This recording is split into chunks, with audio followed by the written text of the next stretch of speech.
Welcome to the world of science fiction stories, and don't forget to share and subscribe the channel. The warning lights flashed across the control panel as Captain Jace Meridian fought to keep the Nebula Voyager under control. The small transport ship shuddered violently as it plunged through the atmosphere of the uncharted planet. Mayday, Mayday, this is Captain Jace Meridian of the Interstellar Fleet. I've been caught in a gravitational anomaly and am making emergency descent on an unidentified world in the Vega Quadrant. He shouted into the comm system, knowing the message would likely never reach command. The ship's hull screamed in protest as it tore through layers of shimmering clouds. Jace braced himself, knuckles white against the manual controls. With a deafening crash, the Nebula Voyager slammed into a field of purple vegetation, carving a half-mile trench before finally coming to rest. When Jace regained consciousness, his first sensation was the metallic taste of blood in his mouth. His second was the realization that he wasn't alone. Standing over him were three tall, willowy figures with skin that seemed to shift colors like oil on water. Their eyes, three of them on each elongated face, blinked in vertical synchronization. "He lives," said one in a melodic voice that somehow translated perfectly in Jace's mind. "The prophecy speaks truth." "What prophecy?" Jace managed, his voice hoarse. The tallest of the three stepped forward. "I am Nuvara, first matriarch of the Thralaxian Council. You have arrived at the foretold time, Skyborn 1. Before Jace could process this bizarre introduction, he was carefully lifted onto a floating platform made of some crystalline material. The aliens moved with graceful efficiency, transporting him through a landscape of towering spires that seemed to grow directly from the ground rather than being constructed. "Where are you taking me?" he asked, fighting against the fog in his brain. "To the Grand Chamber," Nuvara replied. "The Council awaits the one who will save our species." As they glided through the alien city, Jace observed structures that defied physics, buildings that floated without support, bridges made of what appeared to be solidified light, and gardens where plants responded to passers-by with musical tones. The civilization was clearly advanced far beyond Earth's capabilities, yet there was something melancholic in the air. Few Thralaxians walked the streets, and those who did turned to watch him pass with an unsettling intensity. In the central spire, a massive chamber opened before them. 7 Thralaxians in elaborate robes stood in a semicircle around a platform of pulsing light. Their skin tones ranged from deep indigo to pale amber, and intricate patterns flowed across their bodies like living tattoos. "Council," Nuvara announced, "I present the human from the stars, as foretold." Jace was helped to stand before them, still dizzy from the crash. "Look, there's been a misunderstanding. I'm just a transport captain who got caught in some kind of space anomaly. I need to repair my ship and contact my people." The central figure, whose skin glowed with a soft golden light, stepped forward. "I am Protectress Divera. Your arrival is no accident, Captain Jace Meridian. We have been awaiting you for 3 generations." "How do you know my name?" Jace asked, suspicion rising. "We know many things," another matriarch said, her voice deeper than the others. "Our seers have watched the void for signs. Your genetic pattern was predicted in our ancient scrolls." Divera nodded solemnly. "Our species faces extinction, Captain. For centuries, we Thralaxians have been unable to produce viable offspring. Our reproductive systems require genetic diversity that our isolated world can no longer provide." Jace's military training kicked in, helping him maintain composure despite the surreal situation. "And what does that have to do with me?" The 7 matriarchs exchanged glances before Divera continued.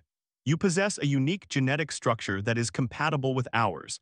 Our scientists have confirmed this from the cellular samples we collected while treating your injuries." "You took my DNA without permission." Jace touched the back of his neck, noticing for the first time a small bandage there. "Forgiveness, Captain," Nuvara said, "but our situation is desperate. Our population has decreased by 60% in the last century. Soon we will be beyond saving." The implication of their words slowly dawned on him. "Wait, are you suggesting what I think you're suggesting?" Divera stepped forward, her 3 eyes fixed intently on his. "Captain Jace Meridian, we require you to participate in our sacred reproduction ceremony. All 7 members of the Council must synchronize with you simultaneously to create a new genetic lineage that will save our people." Jace laughed nervously, looking around for any sign that this was an elaborate prank. "You can't be serious. This is absurd." "It is our only hope," said a matriarch with swirling patterns of deep purple across her skin. "The ceremony is not what you might imagine. It is a psychic and genetic melding, not merely physical." "Human," Divera said, her voice now commanding, "you have crashed on our world at precisely the moment our ancient texts foretold. You bear the genetic markers our scientists predicted would appear. Your arrival fulfills every aspect of the prophecy. Jace shook his head. I don't believe in prophecies. I believe in navigation errors and gravitational anomalies. Whether you believe does not change what is, Nuvara said softly. Our world is dying, we are dying, and you alone can prevent this. As if to emphasize their point, the chamber walls suddenly became transparent, revealing a breathtaking view of the Thralaxian city. Beautiful, advanced, and nearly empty. Where there should have been thousands, only hundreds moved through the streets below. If I refuse, Jace asked, already knowing the answer wouldn't be simple. Then we face extinction with dignity, Divera replied without hesitation. We will not force you, Captain. Coercion would negate the genetic harmony required for successful synchronization. Jace looked from one alien face to another, seeing intelligence, dignity, and desperate hope. Whatever their differences in appearance, he recognized their emotions all too well. I need time to think, he finally said. Time is the one luxury we have little of, said Nuvara. But we understand. You will be given quarters to rest and recover from your ordeal. We ask only that you consider our request with an open mind. As Jace was led away by attendants, he glanced back at the 7 matriarchs watching him go. Their fate, the fate of their entire species, now rested in his hands, all because of a navigational error and an ancient alien prophecy he didn't believe in. Or at least didn't believe in yet. The quarters Jace was given were surprisingly comfortable, with curved walls that seemed to breathe and furniture that adjusted to his body shape. After cleaning up and treating his minor injuries with the medical supplies the Thralaxians had provided, he stood at the window overlooking the alien city. Twilight bathed the crystalline spires in a lavender glow. The beauty was undeniable, but so was the emptiness. A civilization built for millions now housed mere thousands. A chime sounded at his door. Enter, Jace called, turning from the window. The door dissolved to reveal a Thralaxian he hadn't met before, smaller than the matriarchs with skin that rippled in shades of teal and azure. I am Xelari, junior scientist to the council, she introduced herself with a slight bow. I've been assigned to answer your questions. I have many, Jace said, gesturing for her to sit on one of the adaptive chairs. That is understandable. Xelari settled onto the chair, which molded around her slender form. The Council believes you would benefit from understanding our biology and the nature of the synchronization ceremony before making your decision. Jace nodded. Let's start with why me. There must be thousands of species in the galaxy. Why would a human be compatible with Thralaxians? Xelari's 3 eyes blinked in sequence. An excellent question. Unlike most species, Thralaxians and humans share a unique quantum resonance in their genetic structure. Our scientists theorize this is because both our species evolved in systems affected by the same ancient supernova. She produced a small device that projected a holographic display showing double helix structures, one human, one Thralaxian. Despite obvious differences, certain patterns pulsed in identical rhythms. Our reproductive process isn't merely biological, Xelari continued. It requires a psychic component, a synchronization of consciousness that stabilizes genetic transfer. For generations, our population maintained sufficient genetic diversity. But 3 centuries ago, a stellar radiation event damaged our reproductive capabilities. And you can't reproduce artificially, Jace asked. We tried. The psychic component cannot be replicated in a laboratory. The consciousness must be present, willing, and compatible. She paused. Your arrival was predicted by our ancient texts because the stellar event that would bring a compatible being was calculated millennia ago by our ancestors. Jace frowned. That sounds more like advanced astrophysics than prophecy. Xelari's skin briefly flickered with amusement. To primitive cultures, sufficiently advanced science is indistinguishable from magic. Our ancestors simply possessed mathematical models beyond your current understanding. Fair enough, Jace conceded. But what exactly does this ceremony entail? The council mentioned it's not physical in the way humans might expect. The synchronization ceremony takes place in the resonance chamber. Your consciousness will link with all 7 matriarchs simultaneously. Your genetic material will be extracted and harmonized with theirs through psychic resonance. She hesitated. It is intimate, but not in the manner humans consider reproduction to be. Jace considered this information carefully, and if successful, what happens then? If successful, new genetic patterns will form within each matriarch. These patterns will allow our species to reproduce naturally again, restoring our ability to create genetically diverse offspring. Her voice softened. You would be the father of an entire species revival. Before Jace could respond, another chime sounded. This time, Protectress Divera entered, her golden skin casting gentle light around her. Captain Meridian, she greeted him. I hope Xelari has been informative. The Council requests your presence for preliminary compatibility testing if you are willing. Jay stood, straightening his uniform out of habit. I haven't agreed to the ceremony yet. The testing is harmless and will help inform your decision, Divera assured him. If results show incompatibility, the point becomes moot. Logical enough, Jace agreed after a moment's consideration. Lead the way. The testing chamber was a stark contrast to the ornate council room. Clinical and precise, it reminded Jace of advanced medical facilities he'd seen throughout the galaxy. Various instruments hummed with energy as Thralaxian scientists moved efficiently around the space. Please recline here, a scientist directed, indicating a contoured platform. As Jace complied, he felt the surface adjust to his body.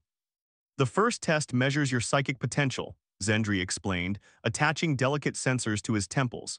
Though humans aren't known for telepathic abilities, there are dormant neural pathways that might be activated under specific conditions. A soft hum filled the room as the machines engaged. Jace felt a curious tingling sensation at the base of his skull. Remarkable, murmured one of the scientists, studying a display. His latent psychic index is far higher than standard human baseline. Divera stepped closer, her three eyes widening slightly. Is it sufficient for synchronization? With amplification from the resonance chamber, yes, the scientist confirmed. But we should proceed to genetic compatibility testing. What followed was a series of increasingly complex procedures. Blood samples were analyzed, cellular responses tested, neural patterns mapped. Throughout it all, Jace observed the growing excitement among the scientists, though they tried to maintain professional detachment. Finally, after what seemed like hours, the testing concluded. The scientists conferred quietly before Divera approached Jace as he sat up on the platform. The results are conclusive, she said, her voice controlled but unable to hide a tremor of hope. You are compatible beyond our most optimistic projections. The ancient calculations were precise.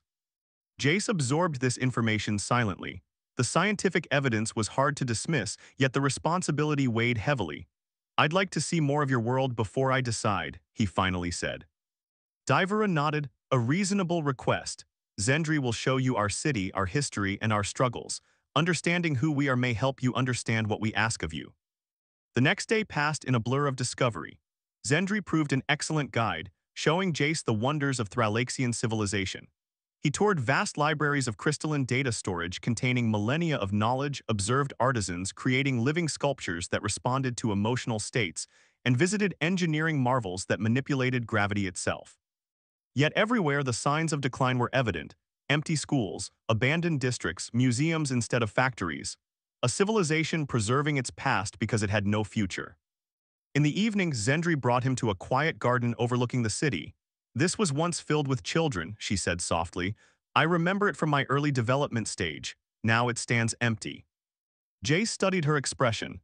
If the ceremony works, what happens afterward? Would I be free to leave? Of course, she replied immediately. We are not captors. Your genetic contribution would be complete once the synchronization concludes. Though, she hesitated, many would hope you might stay as an honored guest. Your unique perspective would be valued. As night fell over the alien world, Jace made his decision.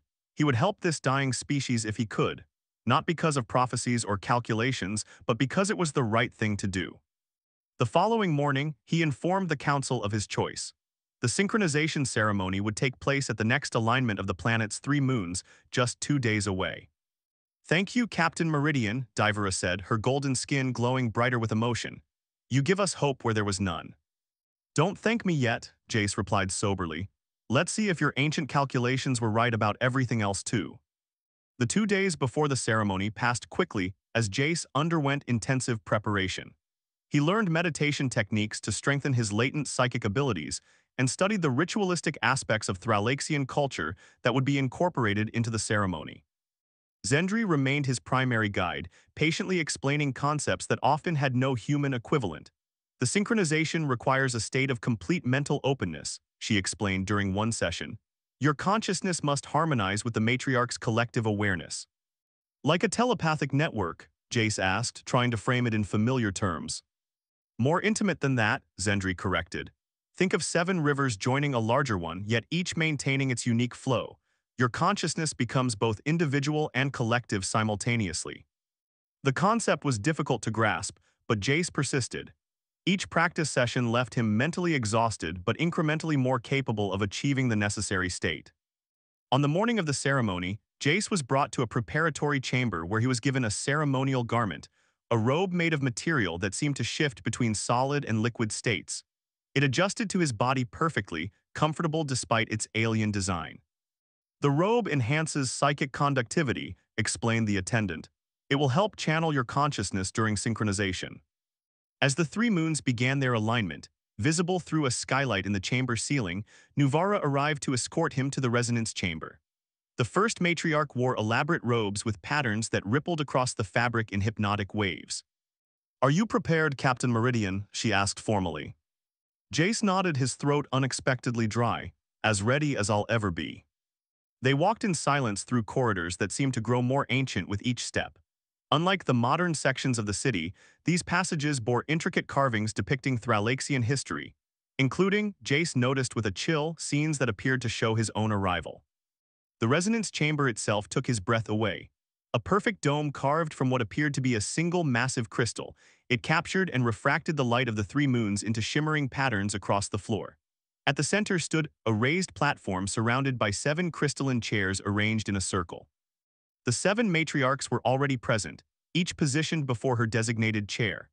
They wore ceremonial attire that left their arms and shoulders exposed, revealing intricate patterns that flowed across their skin with increasing intensity as the moons aligned overhead.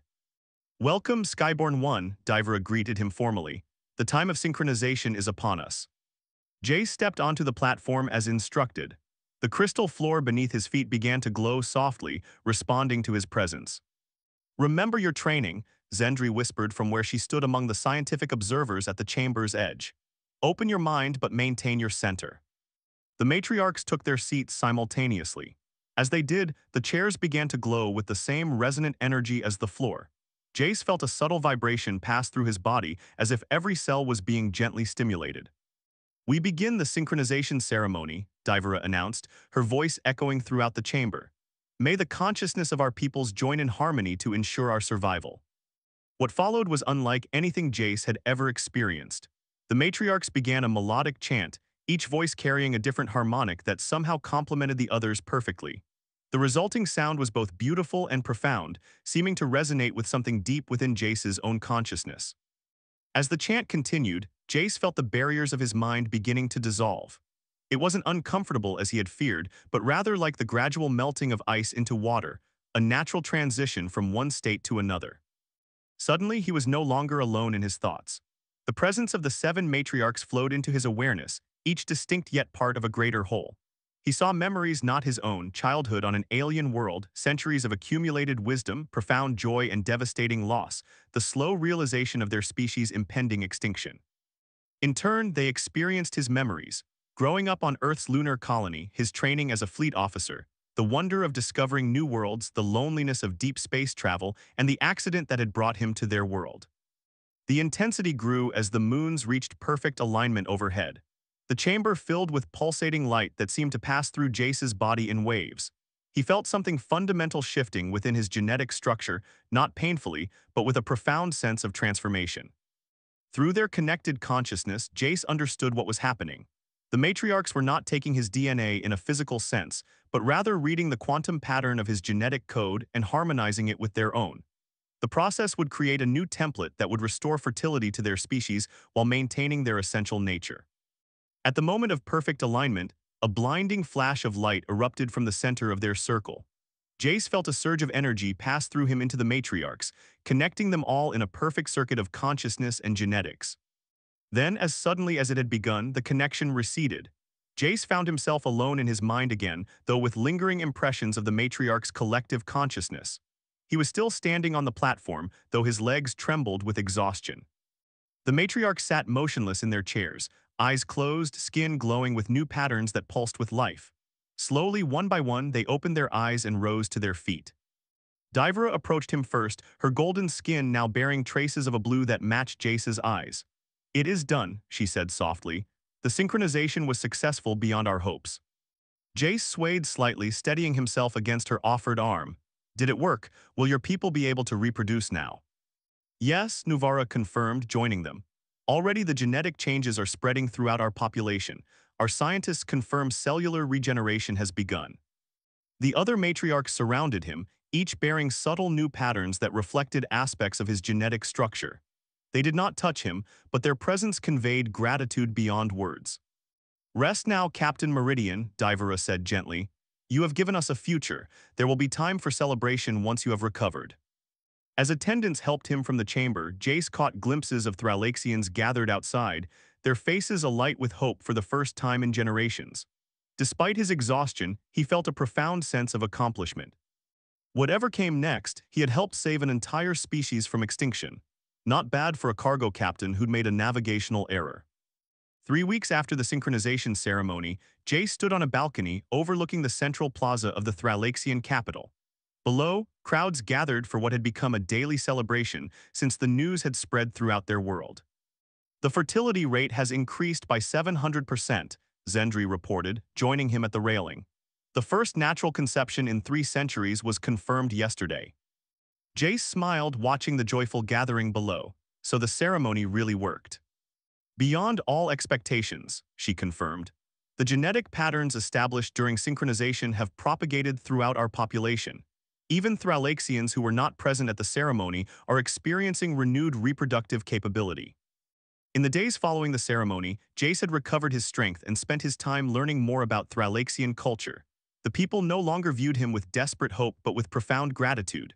Children, rare and precious in their society, brought him handcrafted gifts. Elders shared ancient knowledge normally reserved for their own kind. "Your ship's repairs are nearly complete," Zendri noted. "The Council has approved all the technological exchanges you requested for your fleet." After the ceremony's success, the Thralaxians had been eager to establish formal relations with Earth and the interstellar fleet. Jace, suddenly finding himself an impromptu ambassador, had negotiated preliminary trade agreements that would benefit both civilizations. "Will you return directly to Earth?" Zendri asked, her tone casual but her skin patterns betraying curiosity. "Eventually," Jace replied. "First, I need to establish communication protocols and prepare your representatives for their visit to our homeworld. The fleet will want to send proper diplomatic teams." The truth was more complicated. While duty called him back to report this first contact, Jace felt a connection to this world that went beyond his role in saving its people. The psychic bond forged during the ceremony had faded but left traces, occasional flashes of insight into Thralaxian thoughts and emotions, a deeper understanding of their perspectives. "The Council wishes to see you," Zendri said after a moment. "They have something to show you." Intrigued, Jace followed her through the winding corridors of the central spire to a chamber he hadn't visited before. Unlike the ceremonial spaces or scientific facilities, this room had the feel of a historical archive.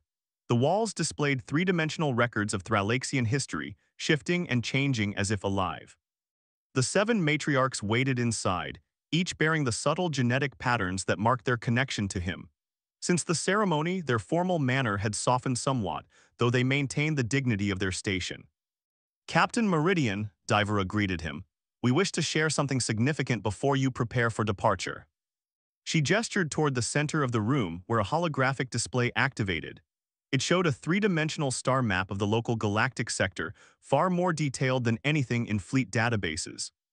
"This region contains 17 habitable worlds," Nuvara explained.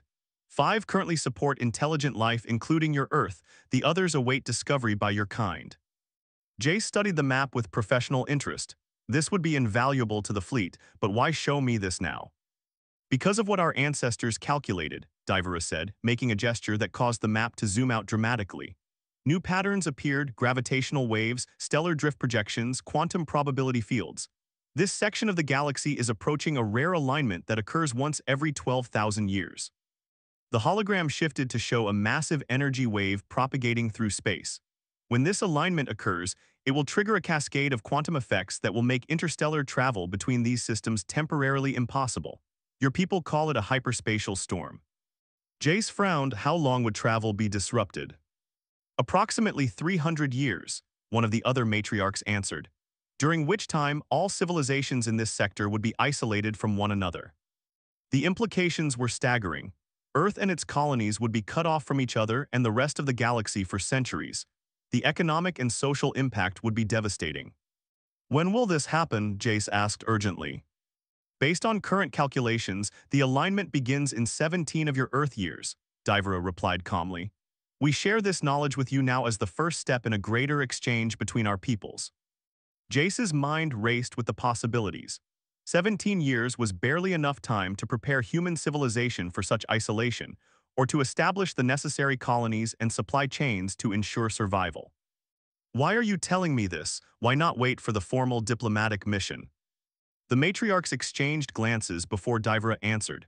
Because you are now part of us as we are part of you. The genetic bond we share extends beyond physical attributes. You have gained some of our foresight, and we have gained some of your adaptability.